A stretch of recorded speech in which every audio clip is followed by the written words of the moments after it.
J'ai vu le film L'amour c'est surcoté du réalisateur Mourad Winter et je vais vous dire ce que j'en ai pensé.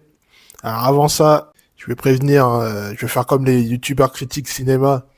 Je vais spoil, donc si vous avez pas vu le film, quittez la vidéo. Vous pouvez scroll sur une autre vidéo parce que là je vais spoil.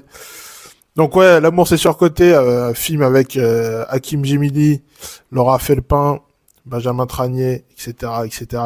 Beaucoup d'acteurs, beaucoup de très bons acteurs en ce film.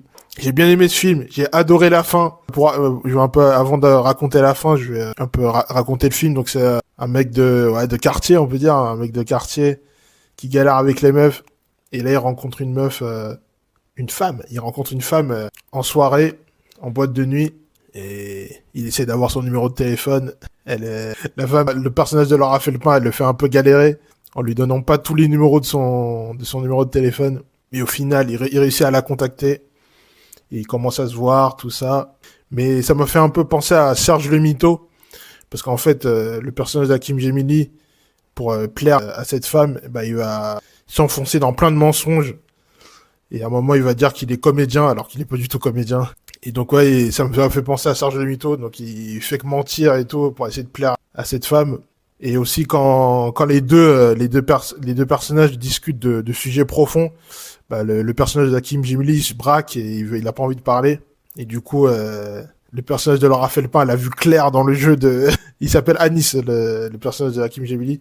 Donc, le personnage de Laura Felpin a vu clair clair dans le jeu de Anis.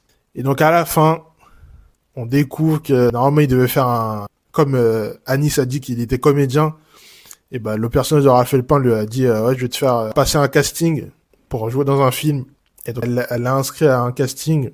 Mais en fait, c'était pas un casting, c'était une séance de thérapie. Une séance chez une psy. Et ça fait, quand on découvre ça, ça fait du bien. Ça montre cette preuve d'amour. Et ensuite, Anis présente le personnage de Raphaël Pin à ses parents. Et ça fait une belle fin. Vraiment, j'ai adoré la fin. Quand on découvre qu'elle lui a réservé une séance chez le psy, c'est une belle preuve d'amour. Et donc voilà, ce que je pouvais vous dire, j'ai adoré le film, allez le voir. J'ai pas lu le livre, je sais pas si le livre est pareil. Le livre L'amour sans côté de Mourad Winter, je sais pas si le livre c'est pareil, je crois que c'est un peu différent, mais je suis pas sûr. Donc voilà ce que je pouvais vous dire sur ce film. J'essaie de faire des critiques de cinéma. Allez, je vous dis salut et abonnez-vous.